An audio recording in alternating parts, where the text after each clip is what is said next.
আসসালামু আলাইকুম এভরিওয়ান, সবাই কেমন আছেন? আশা করি আল্লাহর অশেষ রহমতে সবাই ভালো আছেন।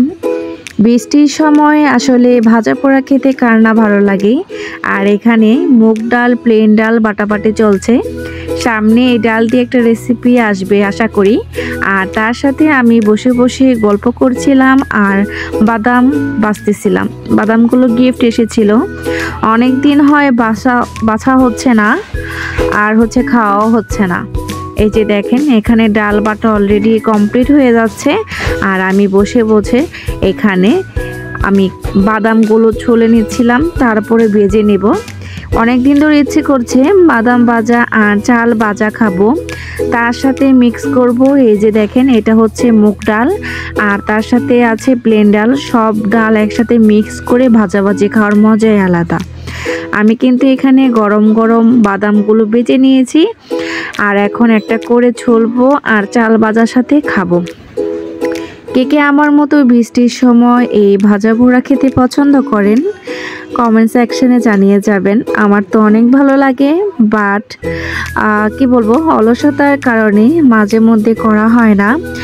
আমরা ভাজা পোড়া খাওয়ার পরে আবার আয়োজন করেছি এখানে নারকেল চিনি দিয়ে মুড়ি মাখা। এইটা কার পছন্দ সেটাও কিন্তু অবশ্যই জানাবেন।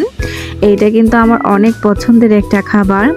এইভাবে নারকেলটা মুখে কামড়ে কামড়ে লাগে, তাই আমি এইভাবে কুড়িয়ে নিয়েছি, তার সাথে চিনি অ্যাড করেছি। জাস্ট এখন মুড়ি অ্যাড করে নিব, তাহলেই কিন্তু আমাদের মুড়ি মাখা হয়ে যাবে।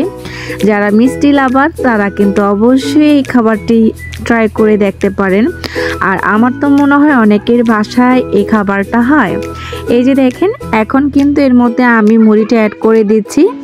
এইভাবে মুড়ি মাখা খেতে কিন্তু দারুণ মজা। এখন সবাই মিলে মুড়ি মাখা খাবো। আর এর আগে খেয়েছি বাদাম ভাজা আর চাল ভাজা। আসলে বৃষ্টির সময় বিভিন্ন আয়োজনে একসাথে ফ্যামিলির সবাই বসে আনন্দ আড্ডায় বিভিন্ন খাবার, সেটা যদি সামান্য হয় বা স্বাভাবিক হয়, সেটা কিন্তু অনেক টেস্টি এবং মুখরোচক হয়ে ওঠে। আজকের ব্লগটি সাদামাটা আপনাদের সাথে প্রস্তুত করে দেখালাম। আর এই যে দেখেন, একজনকে দেওয়ার জন্য নারিকেলের চিপির মধ্যে দিয়েছি। কেমন লাগলো আজকের ব্লগটি অবশ্যই জানাবেন। আর যদি ভালো লেগে থাকে অবশ্যই লাইক কমেন্ট শেয়ার করে যাবেন। আর